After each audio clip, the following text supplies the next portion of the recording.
Hi மக்களே, எல்லாருக்கும் வணக்கம். உங்களோட இடத்துல மழையெல்லாம் எப்படி இருக்குது? நான் வந்து இப்போ ரீசெண்ட் டைமில் வளமையாக ஒரு நாளைக்கு ஒரு வீடியோ ஷார்ட் வீடியோ நான் போடுறேன்.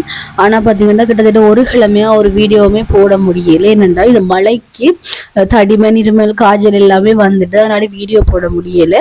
இப்போவுமே வவுனியா கிளைமேட்டை பார்த்தீங்கன்னா இன்றைக்கு ஃபுல்லாக மழை இல்லை, ஆனால் வந்து வெயிலே இல்லை, அப்படியே மூடி தான் இருக்குது. இப்படி இருந்தால் ஒன்றுமே செய்ய முடியாது. வெளியில் போனால் சரியான குளிராக இருக்குது. பனியும் நிறைய பெய்யுது, மழையுமே நிறைய பெய்யுது. நான் நிறைய வீடியோஸ் வந்து எடுத்து வச்சிருக்கிறேன். அதாவது காய்ச்சல் வரக்கு முதல்ல எடுத்து வச்சதை நான் போட முடியல.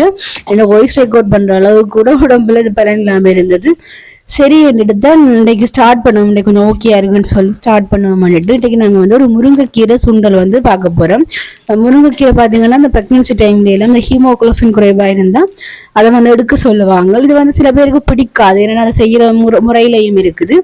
நான் சொல்கிற மாதிரி செய்து பாருங்க, கட்டாயமான சின்ன பிள்ளைகளுமே வந்து விரும்பி சாப்பிடுவேன்.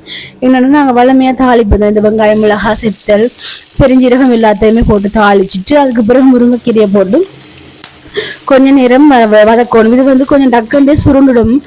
டக்குன்னு போகிட்டு நிறைய நேரம் விடக்கூடாது. கொஞ்சம் போகினா பிறகு அதுக்குள்ள என்ன செய்யணும்னா தேவையான அளவு உப்பு போட்டுட்டு நாங்கள் 2 முட்டையை அடிச்சு ஊற்றி அதையுமே வந்து சேர்த்து இந்த ஃப்ரைட் ரைஸுக்கு எல்லாம் வர மாதிரி வந்து முறுமுறுண்டு எடுத்துக்கொள்ளுங்க.